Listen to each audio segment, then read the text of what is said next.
I thought I would come back and do another video, about another Chanel bag.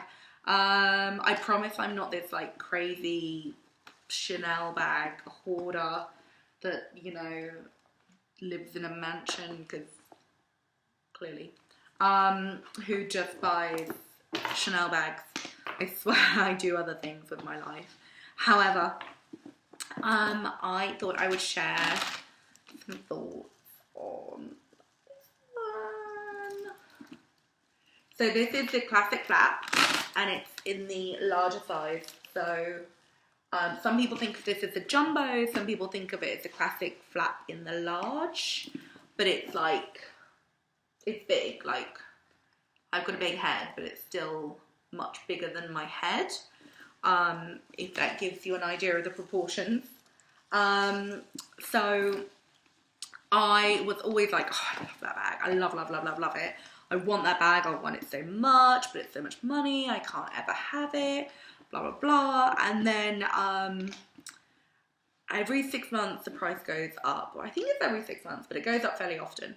And we were in Chanel with my boyfriend, and I was like, oh, that's my dream bag for like when I'm a real grown-up and I do real grown-up things and I have a nice handbag every day. And like, I was like, oh, it's just my dream Chanel bag. And like, I wanted it in the caviar.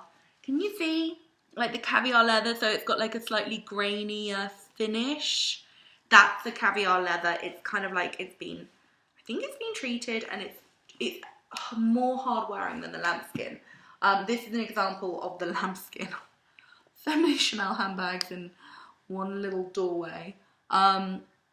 This is the lambskin, so you can see it's much smoother, but it does scratch easier. It is less hard wearing. Sorry, that lingering cough. Whereas this can like handle anything, the lambskin will damage easier. Like, you have to be more careful with it, whereas this is that bag where like people throw it around and leave it on the floor, even though I don't, but you can with this bag. So I have it in the caviar leather in black with the gold hardware.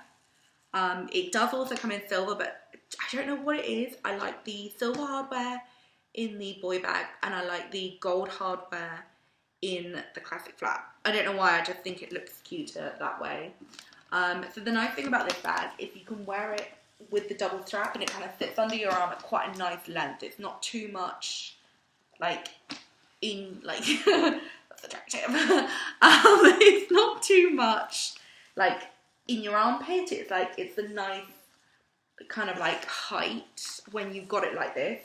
And then you can also wear it like this. So you can wear it over your shoulder, but you have to be fairly tall for that. Like, if you're under about 5'4", I would be a bit cautious of wearing that way, because it's quite a long strap. Like, this is the length, so it's quite a long strap. However, this is a good bag if you want to wear it crossbody. Like, I'm about 5'6", and it works great crossbody, or I can wear it like long over my shoulder. So it's quite nice to actually have a variety of ways of wearing it.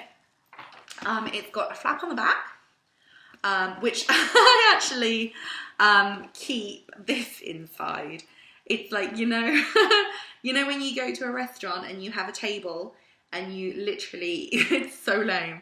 So I get this out and I put this, so you rest it on the tabletop like this, and then you put your bag here, and it just keeps your bag off the floor, but at the same time you don't have to do that thing where you're like, can I have another chair? And they're like, oh, is somebody else joining you?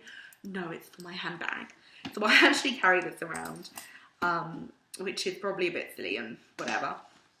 So on the inside, you've got this little zip here, which apparently, according to the sales assistant, is a little pouch where Gabrielle used to keep her love letters in a secret compartment, which is really cute.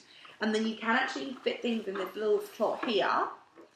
And then you open the second flap, and that's where you find like the classic red lining and the stitching. Excuse me. And then you have one big section, and then you have another little section here, so that bit there. And then on the inside you have two little flappy things there, and you have a little gap in the middle, which apparently is the perfect size for putting in a Chanel lipstick.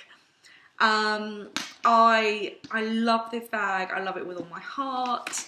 I've had it for a fair few years now. I'm quite lucky. It has gone up in price since then, and even though I've worn it quite a lot, that was my thing falling out.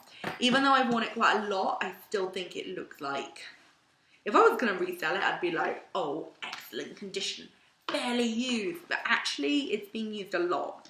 And I'm quite heavy-handed, so when I say it's being used a lot, like, it might have only been used like 10 times, but for me 10 times is like most people using it like 50 times, because I am quite like rough with my stuff, but just who I am.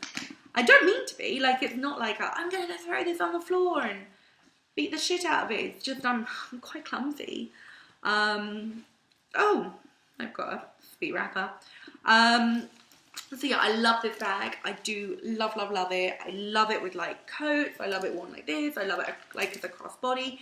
The only thing I need to warn you about is once you put in your purse, your phone, your keys, your lipstick, your makeup, your Starbucks card, your camera, if you carry a camera, I'm not gonna like get really heavy. Like, it gets like brick-like, because this chain is like, I think it's like 24 karat gold plated, but it's like a lot of plating. It's not a flash plate. It's like a dipped coating, so it lasts, but that's heavy, and the leather is heavy, and the flaps are heavy, and there's a lot of leather going on. There's a lot of flaps going on.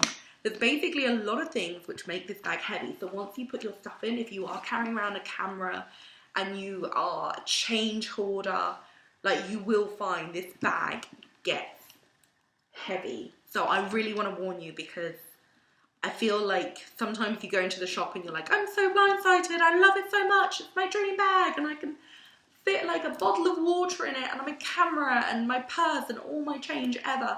And actually you might find if you overstuff it, while the bag is sturdy enough and beautifully made enough to take it, you might just find that, like, damn, your shoulder hurts. So I am going to say that. However, like, it's the dream bag. It's beautiful. You know, you like, it's still, like, look at the corners, like, it still looks really good after like quite a few years and quite a lot of me wearing it. I love it. But do be aware of, I mean, like, that's a lot of chain, like, just in chain, that's a lot of weight, but I love it. But I thought I'd share some thoughts with it. And please don't troll me for having too many designer handbags. I have no excuse, apart from the fact that I don't buy things every week, so I'm not really gonna justify myself, but I don't buy things every week. I just save up and buy like beautiful things once in a blue moon, and this is one of my favorite things that I own in the world ever. Thank you for watching if you managed to stick around for the whole 8 minutes and 36 seconds. Okay, bye.